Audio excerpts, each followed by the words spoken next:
They don't know until they get There's the a bunch of announcement. lovely, very wonderful, supportive backpack community members I don't even know who waiting you're for talking the show to about. go live.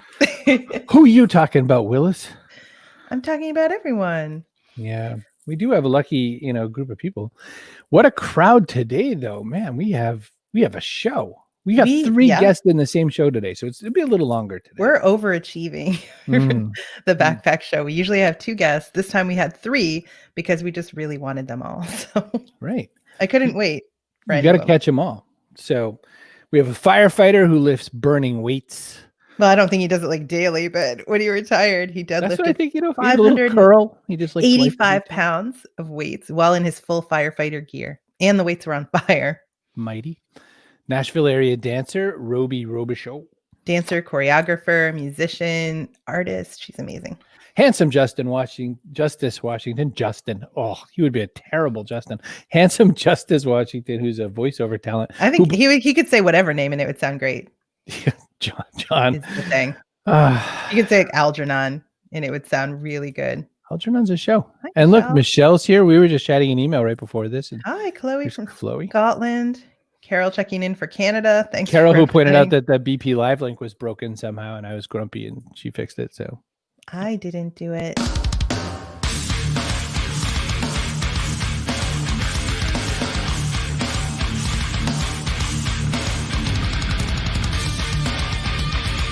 Backpack Show. I just there's a meme going around that every anime that starts, the anime is really super heavy metal at the beginning, and then it's like a love song at the end. And only like 3 people that come here will find that today. It's Monday, as the crow flies today live. Monday. I don't think the way the crow flies makes any difference to what day it is. If I'm pretty sure I have that right. Hi, Kara from Scotland. Hey, Kara. So it's interesting to me. We are always like, hey, let's find interesting business insights from different places. I think we overdid ourselves today, not just by having 3 guests. Paul Miller's back again. Hey, Paul. Morning, Paul. So here's how this happened. Chris came across a video on Reddit of this firefighter deadlifting weights that were on fire, and it was insane and amazing. And he said, you should find out who that is. And you go get this guy. The show. Yeah. And I did. So that happened. And then I don't have an accent. Carol, you have an accent. Kerry has been looking for a dancer for a long time. She's really been eager to talk to a dancer. So that happened. And I got more than just a dancer. Like I said, she's had an amazing career, is currently having an amazing career in choreography, dancing. She's been in movies. She's an actress. Amazing. And hey, Josephine from over on YouTube. Hello. So glad to see you. You believe it or not, you're part of a crowd of people, Josephine. We just half of them or more hang out at Facebook, and the ones we like hang out on YouTube.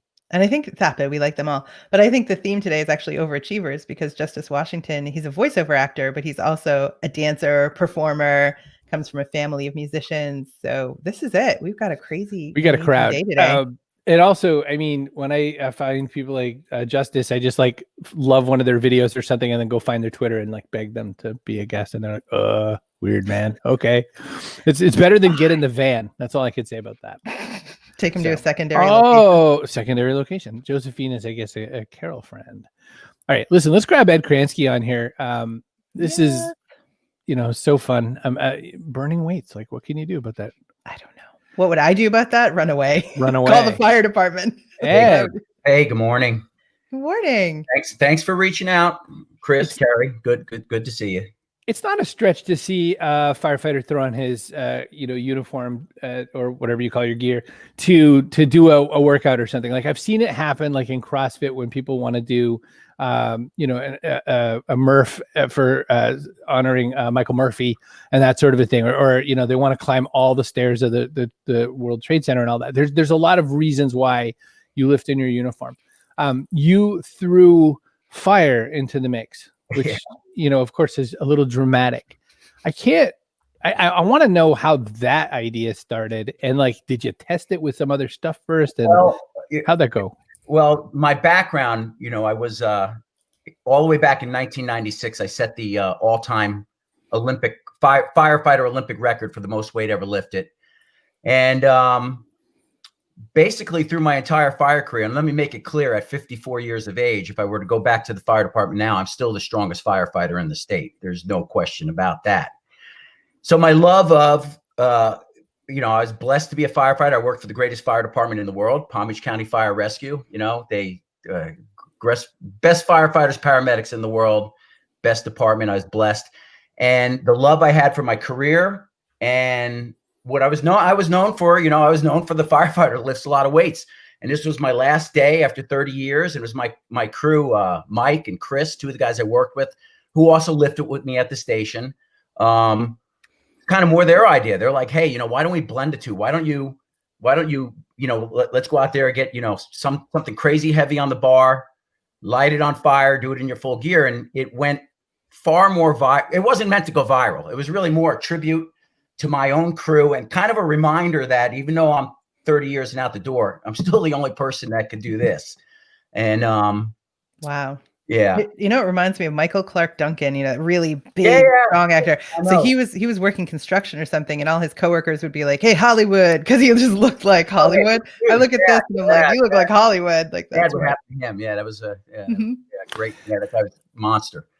People need to understand that. So that 585 is a pretty big amount. So what people are supposed to be able to deadlift is twice their body weight, according to Mark Ripito.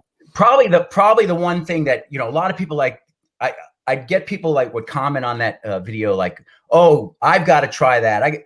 What people, although the fire might be what got people's attention, what people don't understand is what makes that difficult is the amount of weight in full gear, considerably harder. Right, because otherwise it'd be easy. When I did that, I was actually, and again, I was ranked at age 50. I was ranked number 9 in the United States, not for my age overall. You know, I got invited out to the Mr. Olympia in Las Vegas because I was ranked top 10 in the country. Again, not for my age, just overall. I set the national record for my age and just missed the world record. But when I did that 585 for 3 in my full gear, I was deadlifting over 700 pounds in your regular, you know, shorts and t-shirt. Right. So, no question, it added you know, not just drama, but it made it more difficult. That's where I was going next, because they don't realize that you pulled a triple on that video as well. So, you know, you got that thing up. I could have got it for 10. I know. I have no doubt, because it looked like a piece of fake paper in your hand. Another thing I didn't even realize till I did it was the besides for all the gear, they're called bunker pants. The bunker pants that I had on, they're very thick material to protect you from the fire. But the bar was like digging into the material where, besides for lifting all the weight, I was trying to like pull it through. You know, it was like getting hung up. It made it very difficult. Pulling it through fabric. You know, my guys, you think it'd be easy to light a bar on fire? I did wonder about that. What accelerant did you use? Simple. You know, we thought, you know, we pour some gasoline over the plates. Now, hey, obviously nobody try this at home. I was a firefighter in full gear and had a fire engine standing right by, you know, and nothing around me. So don't anyone try and duplicate that. But I assumed, you know, we all assumed putting some gasoline on the plates and lighting it on fire would work. We couldn't light the gasoline. It would not light for some reason. What we ended up having to do, which you can't see there, is we had to take sponges and squeeze them between the plates. Oh, wow. And that made it more difficult because I was probably sitting in that gear, and keep in mind, this was in South Florida. It was like 95 degrees. I was probably sitting in that gear for like a half hour before we finally figured it out. Probably lost a good 14 pounds just standing around like that. It's pretty intense. The one filming it, was he in fire gear too? Because that's like pretty close, unless he's got a really good zoom. Yes. Let's go with yes. Let's say yes. Yeah. This has, you know, obviously a flair for the dramatic to it. Your career, though, 30 years, you kind of hope for not many days like that. You want to be helpful. You really don't want a dramatic day, though. Yeah. You know, I mean, obviously 30 years and although as a firefighter, the department I worked for, South Florida, we get a lot of elderly. So actually 97% of the calls are medical. Right. You're running a lot of critical medical calls too, obviously car accidents, fires. So yeah, you know, in a way, the dramatic calls, you know, your big fire stuff are exciting. You know, that is where you get the adrenaline rush. But you're right. You never want, obviously you want to help people. You want you want to do the best you can to limit those days and to make those days as less dramatic for the members of society as possible. Didn't you ever just want to like be an accountant or, have a desk job? No, not really. I'm definitely, I never wanted to like sit behind a desk. I'm kind of an adrenaline junkie. You see my car, there's no such thing as too much power in a car or in lifting and, firefighting and, no, being behind a desk, I don't think I could handle. So I shudder to wonder what you're going to do with your time for the next bunch of years. But I also want to know, like, should the academy call up and say, you got to come tell these young guys what they need to know about firefighting and all that, besides the safety stuff, which of course you're going to stress and be really tight on that. What makes for the right kind of person to suit up? What's the right kind of conversation? And how does that apply when you start talking leadership out there to companies that don't put out fires for a living? Well, I mean, to be a good leader, it definitely helps to love what you're doing. I considered myself, a very good captain because, I loved the job. I wanted to pass on my knowledge to those that worked under me. I would tell any leader or supervisor, it's very important, even though you're the one in charge, don't assume you know the most. Make sure that I would always make my crew feel important. If I ultimately am, the one in charge of making the decision, and I'm the one that will, get the most consequences if things don't go right. But I'm not going to assume that my driver next to me or my firefighter behind me might not have a better idea than me. So I'm going to make my crew very much part of my decisions. If I ask, say I'm, going to a fire, we arrive at a fire, I see the situation, there's different ways. I'm going to ask my guys, hey, how do you think, we should go about this? And if they got a better idea than me, we're going with it. And, I'm going to give them credit. I'm going to make them, not just feel part of, as important as me, they are as important as me. And, that's a big part. I think not just in the fire service, any career, if you're a supervisor or a captain or in a leadership role, don't assume just because you're the leader, you're the most knowledgeable. The people under you may have better ideas. In firefighting, it's not. First of all, I was on a very specialized unit. I besides for firefighter, paramedic, I was on a hazardous material team. I was a rescue diver, confined space, rope rescue, trench rescue. A very specialized kind of unit. And it's impossible to be the most knowledgeable on every one of those subjects. So I have I might be in charge, but if we got to say a rope rescue call, and I know my firefighter behind me has taken extensive rope rescue classes more than I have, I might delegate and put him in charge, so. But how do you build the trust so that when you're in the burning building, like you really do need to know that they're going to do what's necessary and execute on your plan? Yeah. Right? Firefighters, I guess partially because of what we do, we're not sitting behind a desk, our lives literally depend on each other. You do build very close bonds. They really, your brother and sister firefighters become, like family. And,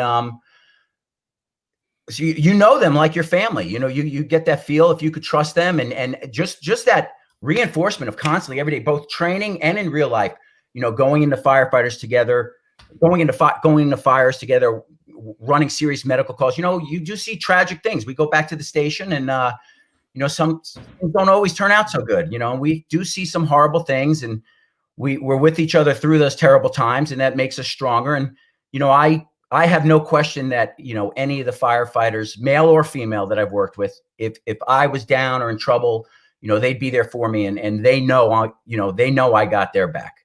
And, like with every career, sometimes there'll be one or two people amongst the many that slip through the cracks that don't quite, make the cut or don't quite have the, what it takes to do that job. And, they'll be outed pretty quick. People figure out who's who. I did read an article about female firefighters where this female firefighter was saying, hey, listen, if somebody in that building asks you to borrow your axe or something, just ask what they need done and do it. Don't give away your equipment. My wife's a female firefighter. We met, I guess, maybe I kind of broke some policies and rules there because I was her captain. And, but we've been married now for 16 years. And, And I'll admit, when I first was a firefighter, being your typical jock, you know, the big strong man, I thought of it as a man's career. And now I've learned from working with female firefighters that not only do I think they should be in the fire service, I think they make the fire service better, because there are things they can do better than us. Like, for example, my wife, you know, she impressed the hell out of me. You know, we would go to training classes together, and we'd go through these, they would make these mazes where they simulate that it's a fire in there, and you have to crawl through this maze, and you're on air,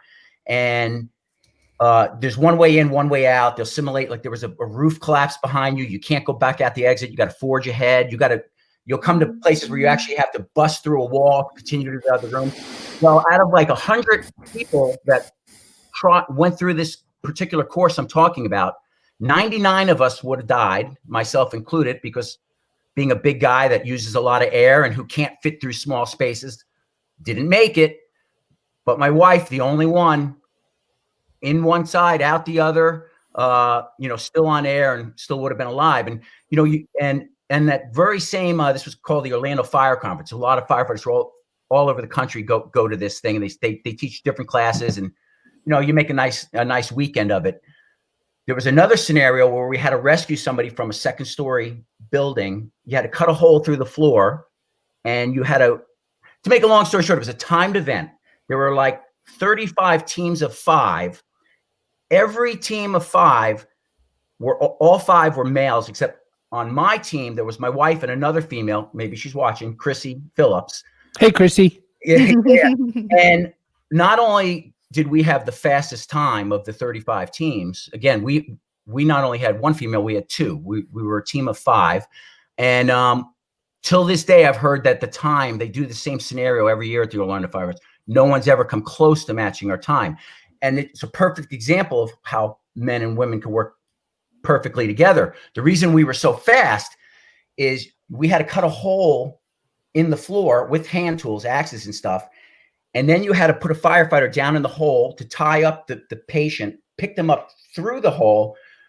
Well, while all the other teams were cutting a large hole so they could get their guy in, we had planned before we went in there, okay, the 3 guys, we're going to go nuts with the axes. We're going to cut a hole just big enough that my wife could get down in that hole. While we're cutting the hole, Chrissy, who was a rope expert, is putting my wife in a harness. So as soon as we got our hole big enough, my wife's down in there, and she's got that guy and while she's tying that guy up, we're making the hole bigger.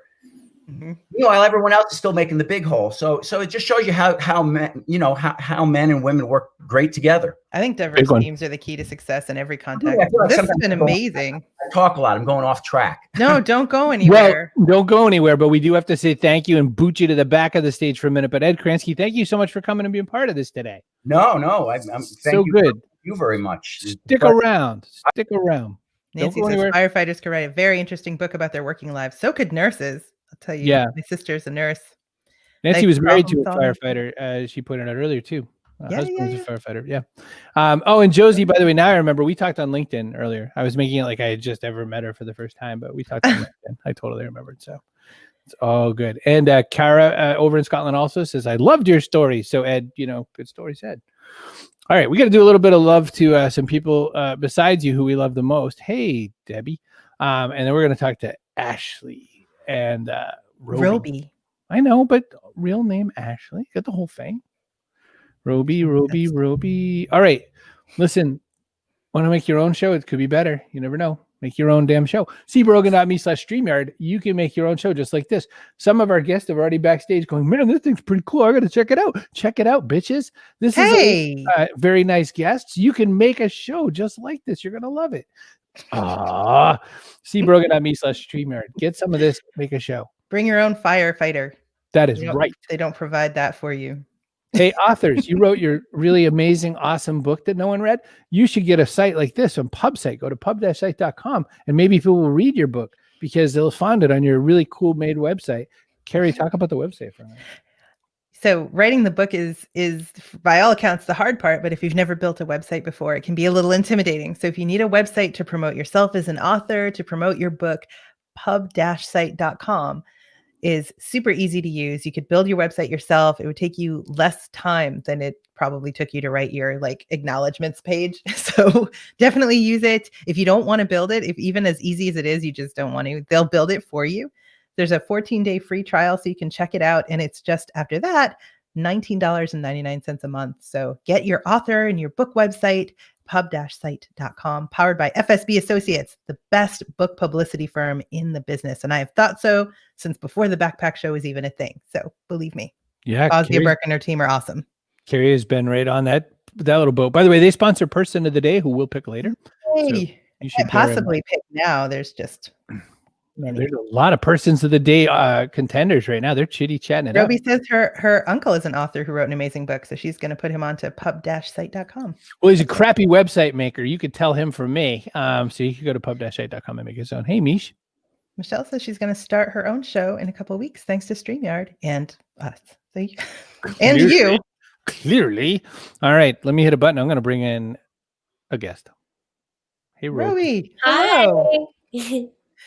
So I wanted a dancer on the show like since forever. So I was looking for like a dancer, and then I saw that you had it was in some like Nashville group or something. I saw a post from you saying, "Hey, I've just moved to Nashville." And I went and looked up your bio and stuff, and I was like, "Wow, this is like dancer, choreographer, actress, musician." I was like, "Yahtzee," and I reached out right away to get you on. So thanks for joining. I was wondering how you found me. That's funny. Now you know. Yes, it was one of those Nashville community Facebook things that I they're never not useless. No, I know they're not totally useless. Apparently. Useless. No. Hey, Debbie, really quick. The answer is that if I had my druthers, I would say be on YouTube, but I have to say that the commenting experience is better on Facebook. So we see it all. So to Kerry and myself only, this is beautiful no matter where you're commenting from, because we have comments that come in from LinkedIn. We have comments that come in from, like Linda's over in LinkedIn. She said, knowing someone else has your back is an incredible gift. So be wherever you want to be is the thing. So I just want to say that really quick to guests. But YouTube is what he's really saying. I really want you to be on YouTube just for number reasons. Give me some. Robi, what made you go to Nashville? I mean, that seems like a crappy place for dancers and musicians. Well, I lived in New York for 6.5 years, and then I moved to Los Angeles for another 3 years. So I had tried the coasts, and I had worked a little bit in Nashville during my time in LA with some music artists here on some choreography. So when the pandemic hit and I lost all my jobs in LA, it seemed like the next logical place to go. So my partner and I are here together, which also makes it more fun. And there is sort of a bustling dance community. It's growing as well. So it seemed like a equally good place to try out. And that's why I'm here. So New York, LA, Nashville, that seems maybe like a different shaped journey than some people. What was the soul telling you at all three different places that led you there? When I moved from New York to LA, I had just been in New York for a long time, and I was curious about commercial dance and commercial choreography. Like, can I actually make a living doing this any other way than Broadway, right? And LA is the place to be for that. And then moving from LA to here really was kind of an unexpected jump, but I sort of embraced it. Honestly, it's a much more affordable place to live right now in hard times for an artist. And this music city. So there's music artists here. Hopefully, when things pick back up, that will be needing movement coaching and choreography. And it's also a great place to meet other musicians. So my soul is like, this isn't the worst thing ever. Like, I think I'm excited about this, even though it was unexpected. I've really enjoyed it so far. Everyone I've met in Nashville is awesome, very friendly, community oriented. Right now we have to do the social distance thing, but it's been a really supportive place so far. So I have to say I'm very impressed. You don't sound like you're from Mississippi. Oh, I lost my accent a little while ago, but it's been coming back in a little bit sometimes, And now you're back in the South. I noticed you're very polite. You say ma'am. So all that seems to come roaring back. When did you leave Mississippi to pursue a career in the arts? And what was your idea of what you were going to do? Was it dancer? Was it choreographer? Was it something else altogether? This is such a great question. I really hope that some of my family is watching right now. Me too. I left home at 16. I had very supportive parents. I had a choreographer who reached out to me about training more extensively at his studio in Philadelphia. His name is Billy Larson. And he basically offered me, to go there and train and live with him. So I did. My parents somehow decided to let me do online school, and I moved to Philadelphia and I trained in New Jersey. And I have to say, I don't know that I would have gone to as great of a college if I wouldn't have had that experience, because my technique just really wasn't up to par. So left home at 16, really focused in on that technique and started auditioning for college programs. Got denied from basically everywhere except for NYU. And that's where I landed. Well, luckily the best picked you up. Yes. Whichever one. I was thinking about having that conversation with my parents. Hey, listen, I'm going to go live with this guy in another city because I want to. Yeah, I'm 16. I'm going to go live with a dude. That works. Yeah, and I'm 16. Yeah, it was probably weird for everyone, but I do think that additional training, kind of in a more intensive realm, prepared me to be able to go to a conservatory college and then later transition into commercial dance. And choreography. So when do you sort of move from being a dancer to being a choreographer? Because those are different skill sets. Well, this is interesting. They are, and they're also very different careers too. They're obviously intertwined, but I would say, I started choreographing dances before I started taking dance lessons. I was doing neighborhood performances. I made all the neighbors come over and watch me and my friends perform to the Backstreet Boys and Britney Spears when I was like 10. And I didn't start taking dance lessons until I was 12. So I did the kind of like focus on being a dancer until I was like 18. And when I went to college, I really focused in on choreography. And pretty much after college, I still perform. I still dance all the time. I, act. I do the performance side of things. But my main hustle as far as like what supports me financially has been choreography for the past 5 years, since I've been out of school. Yeah. Former guest Karen Putz points out two things. One is that Karen is deaf, and she points out that, wow, live captioning. That's what I was going to click. And then, sorry, I'm not supposed to touch these buttons. I feel like and yet, a whole new world. This is like also, if somebody hired you to choreograph for them and then didn't let you. I won't speak to that right now. My beads. Is acting different when you're a dancer? You're so physical. Do you bring that to your acting? I would say, it's interesting. I actually came into acting. My first job outside of college was in a physical theater show called Sleep No More in New York. And I mainly acted in that show. And up until that point, I really hadn't acted. I was really just dancing. And then it seemed like from that point on, every job I would book was kind of merging dance and acting, like somewhere in between. And then I started doing more scripted work, working with an agent in LA and doing like actual acting with the voice. But I'd say that my training as a dancer has definitely helped me get more comfortable in my body. I struggled with the text for a while. I would always be imagining what it sounded like instead of being in the present moment. And I think in the past couple of years, I've been able to really like unveil the shields and like just be and listen and respond, which is something you have to do in dance as well. Listen to the teacher, respond to what they're saying. And you have an album, if that's not enough, like all these other things you've done. We haven't released an album yet, but my partner and I have a band called Isaac and Robi, and we have 4 singles out. One of them just dropped about a week ago. And we'll continue to probably release singles for the rest of the year and an album sometime next year. Yeah. What's weird is his name's not even Isaac, so it's a weird band name. Stop. What's the music like? Who would you be opening for? I checked it out. It's like performance art. It's weird. It's like, I think one of our biggest inspirations is another duet which is very well known in the indie music scene, called Silvanesso. But then we also have kind of an inspiration from more like epic ballady music, like M83. So there's kind of a mix of, we're trying to make that like hit dance song, but we keep making like really sad epic ballads. There's like a play happening right now. We're figuring it out. But I'd say like, you know, the XX is another influence. I don't know if you know the XX. No, but I want to look at this. Can we look at it? Is that okay?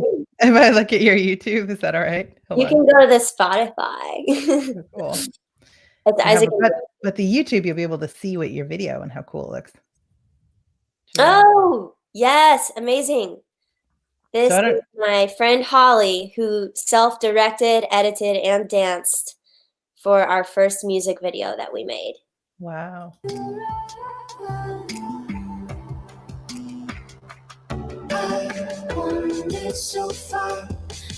I don't want to get copyright stricken, but it's really cool. I love it. It was made all in quarantine, like completely remotely as well. An iPhone, Really? and like she edited it. They did everything for the video. We just correlated like over FaceTime. Wow. That's fun.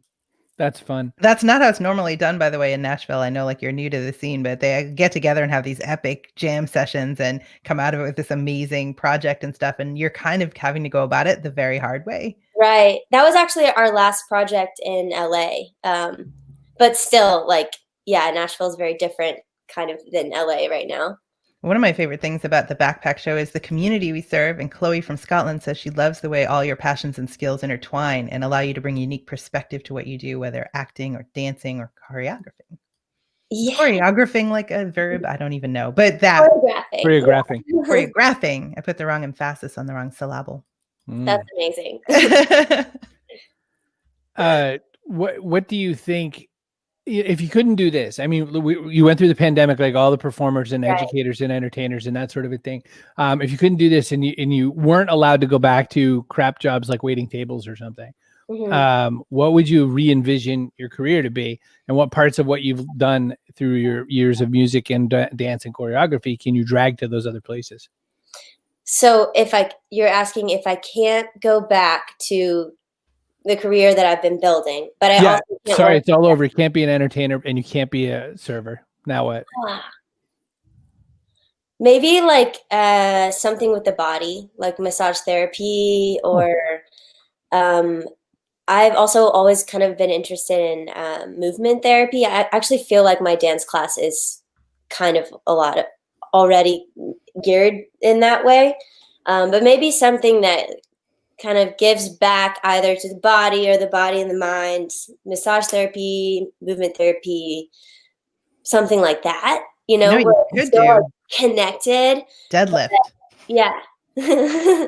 Well, those people also need a lot of massage therapy too. So, you could be right in with the lifting crowd. So, you and Ed as a business team, I could see it here. Right. Paul says, I'm reminded of Lamb and Imogen Heap. I hadn't thought about Imogen Heap, but you're right. And what I'm hearing so far, bookmarking for more listens. So you got a new fan, and Paul. Amazing. Hi, Paul. It's the way it works. Listen, we're gonna boot you in a minute and kick you off into the nethers. But what are you working on? Backstage. Maybe just backstage. What's happening next? Like, all things given that we don't know what tomorrow even is. But where are you kind of trying to aim the ship next? Well, I'll circle it back to the question or comment that someone made about combining all the things. I think to answer your question, I used to feel like all these things I was doing were quite scattered. And I've been working with a life coach who's actually been like, no, you're actually all of these things are related. You make music, you work with music artists and choreography. I think next, what I'd like to see like for myself eventually is that we keep building our music and we go on tour, we get dancers, we choreograph the dance, like really thinking like how to I think what I'd like to figure out next is how to like really put this all in a package that makes sense post pandemic. And if not, keep them separate, but keep them moving forward in whatever way that I can during this really strange time. I think music and movement go together forever. Ashley Robi Show, thank you so much for being here. Robi, Yes, Super thank you so appreciate much it. for having me. This is so fun.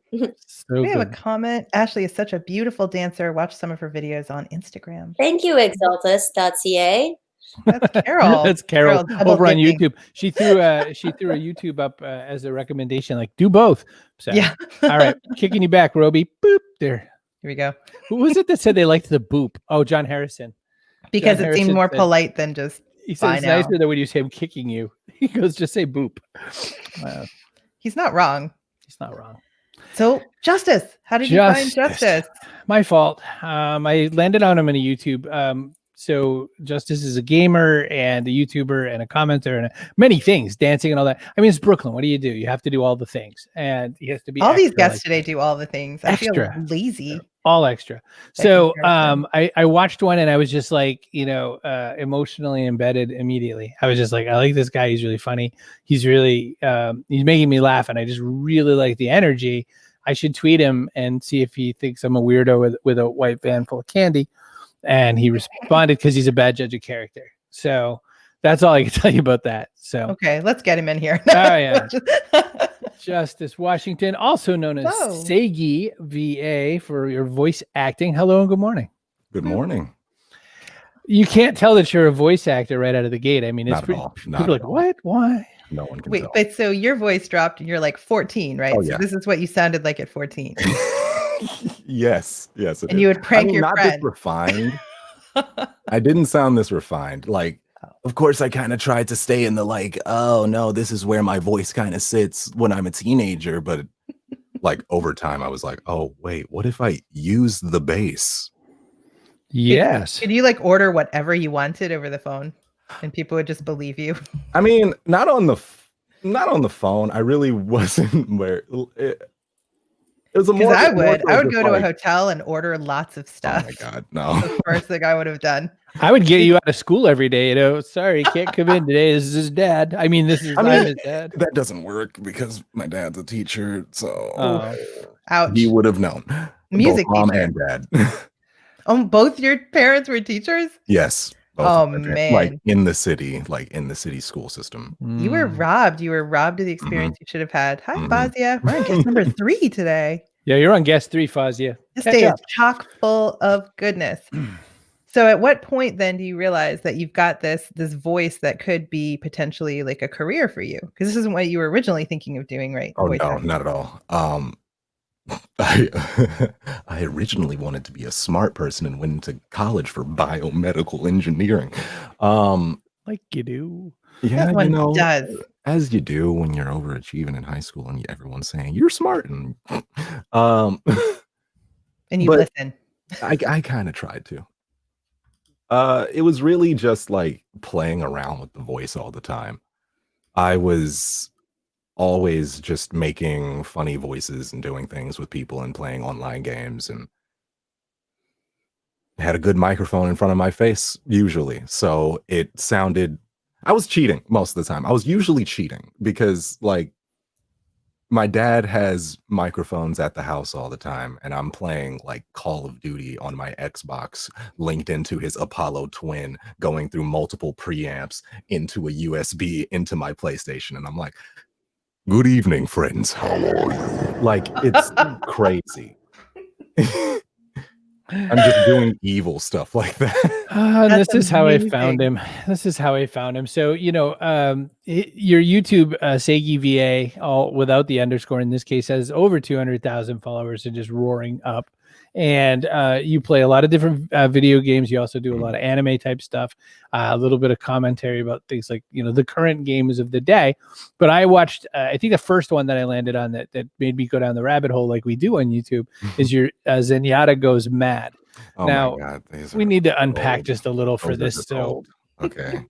Look. there's a game called Overwatch and all the characters have, this is like not going to Oh, here we go. anywhere. Okay, guys. It's going to go nowhere. People are going to start 101. dropping off. There's a game called Kara Overwatch. says my Goodbye. map just exploded.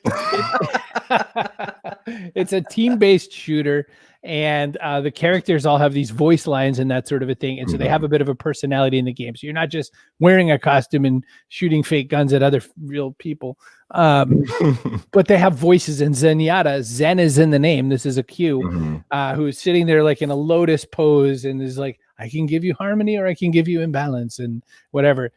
That gentleman right there, Justice, made this crazy storyline for this. It was in collaboration with a comic artist who I had met online. We were just like, oh yeah, you got these comics. And I have After Effects abilities that I'm not using for anything because college is teaching them to me because someone said I had to. Someone said I had to. So why not play around with this? And like at the time I was playing Overwatch religiously. Now I don't because you're busy. Who did you main? Which again is a question only I care about. Lucio. Oh. Josephine says I could listen to you read vacuum cleaner instructions and listen to every syllable. For those of you playing at home, Justice plays the character that looks like him in the game. Carol says, me too. Carol, your hair on YouTube is very sassy. I like it. All right. Sorry, Justice. No. So many questions. So we're in a spot where you can get close to or absolutely achieve to make your living as just a YouTube producer in this world. My question is, what do you do to turn this into a business? And also, Kara asked this question. So you have a good voice, but what if you have no talking skills or whatever? Did narration come naturally to you? So no, I'm terrible at it. How did that work? How did you formulate a business around this, or how's that working so far? Well, I think I work best when I'm completely stressed out and have no idea what I'm doing, just under pressure. And that's kind of what happened with the YouTube, because when I originally started making YouTube videos, I was hanging around the right people, I guess. A lot of my friends who I was playing games online with or stuff like that also were like these voice acty type people online.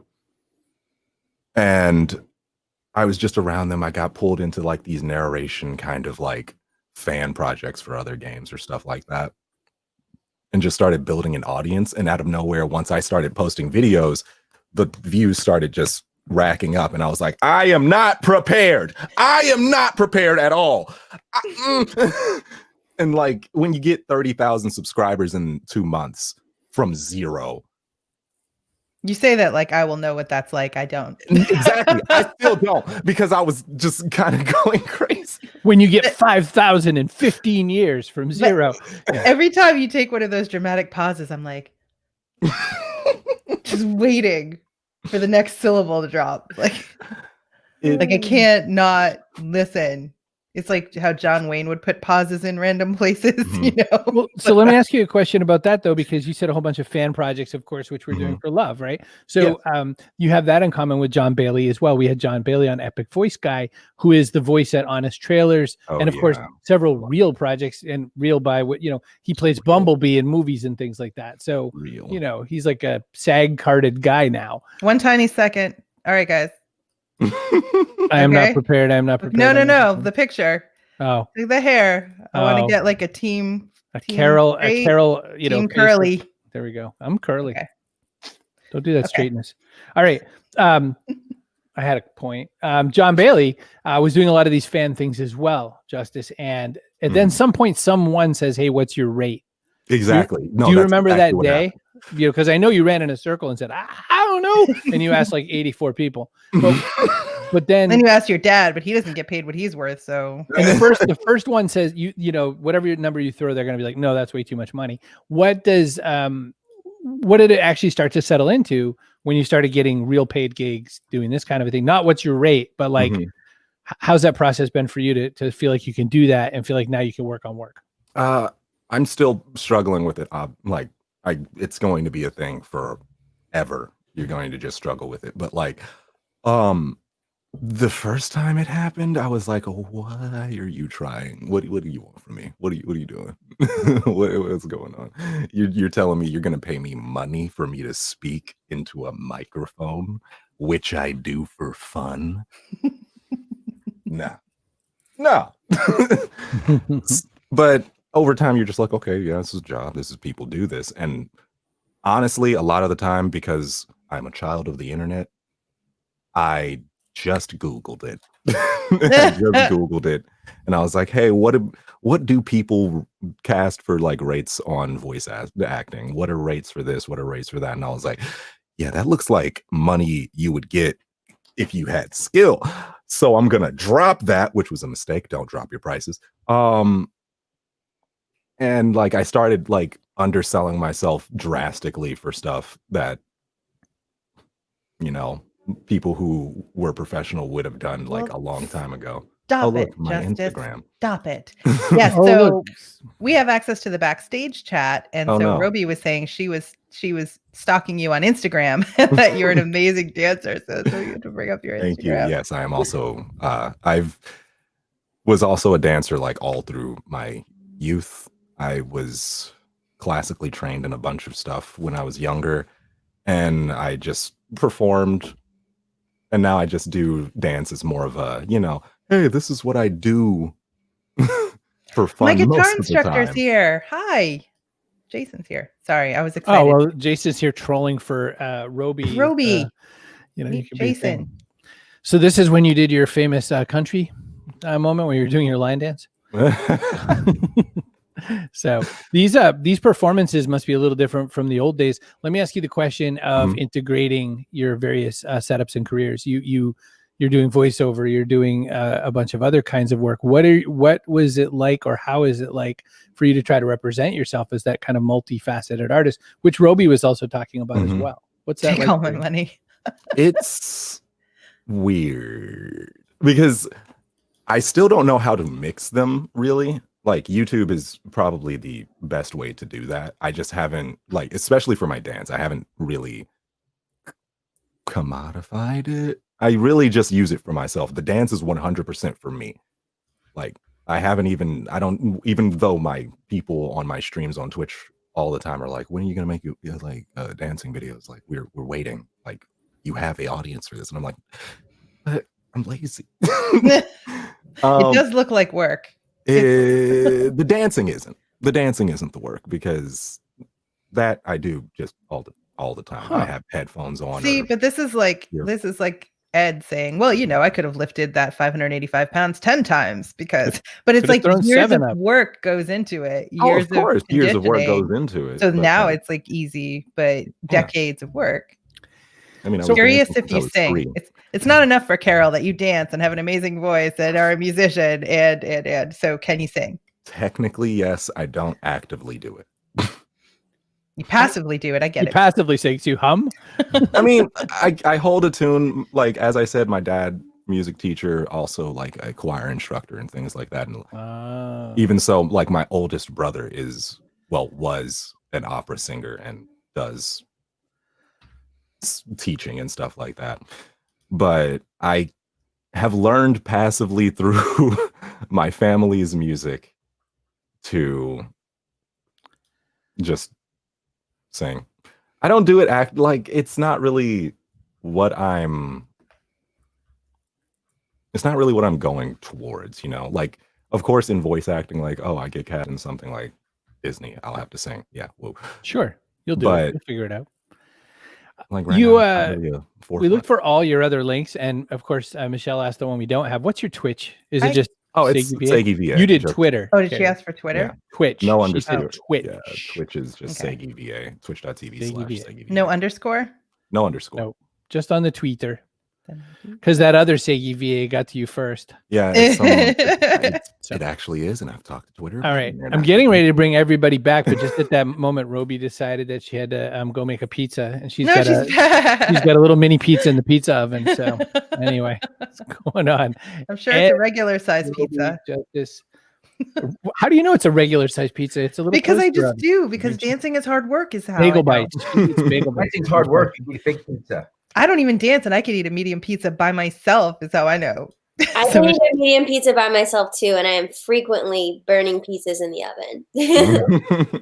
Which is why you call Ed. So one of the things we do on the show, often as unintentionally as we can possibly try, is this concept called alchemy, which is we bring you on with, there shouldn't really make any sense why we would bring you on, and then it sort of starts to make sense when you get together. Yeah, sorry. It makes sense why you're here. It doesn't make sense what the three have in common. So if someone looks at this from the outside, they're like, why'd you get a firefighter, a dancer, and a voice actor together? You're like, I told you piano player too. That's why. There you go. Because you play piano, and because Robi is learning music, and because Justice was a dancer as well. And she So- burns I pizza. also was technically a musician too. Oh dear lordy. And Robi burns pizzas, so occasionally she may need your services. Exactly. Exactly. Justice plays a mean accordion. It's all big. But it's about, I'm seeing a lot of consciously shaping your career. Like Justice, just because you can do something, you're not necessarily going that route. Sorry, Carol, he doesn't want to sing, he just doesn't want to. Okay. But so you're kind of putting together the career path you want. Like Robi, you're thinking, I'm going to move to Nashville. This is the kind of thing I want to do. Now things have changed, and you're actively participating in creating your next career. It's not just like, oh, stuff happens. And then Ed, you stayed in the force because you liked it. You liked the work you were doing, and you took a more active like leadership role. So I just see a lot of proactive shaping of careers. I feel like that's part of the alchemy in addition to music. It's like you have many paths you could take. You're choosing for yourself, not being told, which is interesting, Justice, because you have two teacher parents who must have been like telling you all the time what you should Actually, do. no. No? Neither of them. Well, they're the type of teacher that we're always just like, oh yeah, like learn what you learn. Figure it out, because we know how to teach you. We know how to teach you subconsciously. Learn what you learn. We'll steer your career. Whoa. So No, let's pretend there's exactly. It's so scary. Exactly. My parents scare me. With voices that. in your head. All right, let's pretend there's a question in there. I will add a question to it. When you think of the way that your career just happened the way it did, and the way you all have done what you did, Ed, yours is the absolutely most traditional, but you're not the most traditional person. What's the difference between all three of you in deciding who you are and how you face what you face? What is that, Ed? Who I am and So what separates you out from the whole rest of the group? what's separate. I think we have a lot in common. Like you said, I don't know what separates me other than we do very different things. I think we're all driven to succeed at what we love. I think we all chose a path that we do love. To me, that's the most important thing about a career. I mean, obviously you need to make good enough money and stuff so that you're not under any financial stresses, but you want to love what you're doing. I mean, your life will be a lot happier if if you love what you're doing. You don't want to dread. I could say my 30 years in the fire service, and there's very few people could say this about the careers they're in. I believe you guys all can, and that's wonderful. Every day when I knew I had to go to work the next day, I couldn't wait to get up to go to work. I looked forward to going to work. And, that's, I would recommend anyone to keep that in mind when choosing a career, but yeah, I mean, I think we're more alike than different. We're all very driven. And obviously what we do is very different, but I think we're much more alike than different. I don't know if I answered the question. That was a great answer. No, sorry. Every day I wake up, I think I get to go do the backpack show. There you go. An author of a book about passion has been in our audience this whole time, and her answer is what you all have in common is passion. So I would say bravery too, to choose your path for yourself instead of being pressured into doing something more conventional, or less dangerous. There's a negative / inflammatory comment that was made kind of early in the BLM protests, which is that nobody hates a firefighter. And their point being, there's a slight different opinion to police. And I'm not saying that in a political way or anything like that. I'm saying that people love firefighters. And I can't imagine anybody out there going, you suck. Don't put out fires. I can't even envision the protest. Don't save cats. So I was thinking about that compared to Robi and Justice. You both have haters. You're artists. You have to have haters. It's built You're on in. YouTube. You have haters. I mean, you don't even have to be an artist. I mean, I'm a marketer and I have haters. So do I so pay attention? What's that like for you? Like, do you think about that? Do you focus about that? How do you? Bravery is where I got here. Kerry said bravery. I thought, how do you silence that voice and actually just go be you? When you learn to be an actor, Robi, like you said, it's a different thing than just dance. Dance is hard enough, but now you have to say your words just right and make it sound like you're the real character. Right. I think To be honest with you, I don't think I have enough of a following to really have haters, but I will say, We'll work on it. we'll work on We'll it. get there. We'll get you some haters. I feel like that's something that I see. I mean, obviously, I've had experiences that weren't so desirable working in the industry. I guess I could say that, I don't have to go too much into that right now, but, working in the entertainment industry, there are definitely challenges being a freelance artist. So that I feel like would be more like, sometimes you feel really supported by your industry, and sometimes you feel like, I could have gone without doing that job. It didn't make me feel that great. The rate wasn't amazing or whatever, and I'm never going to see the final product. But most of the time, I feel my work experiences are positive, and I haven't yet encountered any internet haters. So we got to work on that following. So I think, Robi, that your work is so personal that when you do have haters, you just try to steel yourself against them. I am a lawyer, so when people are like, I don't like you, I'm like, what else is new? I feel like it's different when you pour your heart and soul into performing your art. I'm not everybody's flavor, I don't book every job. And I think that at the same time as I'm not everybody's flavor, I'm like some people's like only flavor that they love, because I am quote unquote like unique in my movement or look or whatever it is. So it doesn't always work out for me, but when it does, it's usually like a really fulfilling, the project feels like it fused the souls, Take it.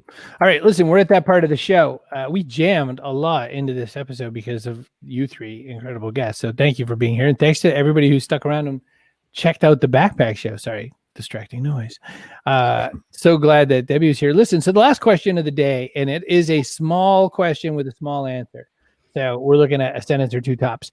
What goes into your backpack? And when I say that, it could be something physical. It could be something metaphorical. So you could say, I need stick-to-itiveness, or I need rhythm, or I need, whatever. A banana. But some people are world famous beatboxer, Butterscotch, 5-time world champion beatboxer. She said a banana because that's what beatboxers eat to make their boxing better beats. So an avocado is my favorite answer to date, but also I like humility was one of my other favorites. So there's the one guy who said another backpack, but that's cheating. He cheated. He was a magician though. So of course a magician's going to pick another backpack. You just keep taking backpacks out. Yeah. I'm going to start with Justice. Mr. Sagi himself. What goes in the backpack? I like that even your pausing moan sound. I was going to say, right? Even that is good. I feel like there's like gravitas when he farts. Like it's that bass. That's funny. What goes in my backpack? A daily backpack. I'm gonna go with the most Zoomer answer I can go and say my Nintendo Switch. Nice. Nice. Gotta have enough entertainment. Animal Crossing therapy. That's what we are. That's what we get. Robi, what goes in your backpack? I'm sitting here going like this. I'm gonna, I was maybe gonna be like, oh, love and compassion, but I think for me, I'm really good at misplacing my personal items. So, phone, keys, wallet. I like that answer. Phone, keys, wallet. I like that answer. Extra charger. You can always make friends with a charger. Right? Don't forget the mask. Oh, yeah, the mask. No, I'm waiting for Ed to be like 585 pounds of flaming steel. What do you got, Ed? What goes in there? Confidence and drive. It doesn't matter if you're lifting or singing or voicing. Set your bar high and have the confidence to clear it. And when you clear it, set it higher. Don't let anything hold you back. I like I like that one. It's a big one. Well, I was thinking about my grandmother's early weightlifting career. When she worked at the paper mill, every now and again she'd have to lift some big bales, because she made tissues, napkins, and toilet paper. Bales of paper. It's like reams of paper. No, like bales. It comes in a ring. It comes in a circular piece. I don't know. So yeah, because you didn't work at a paper mill, but you know who did?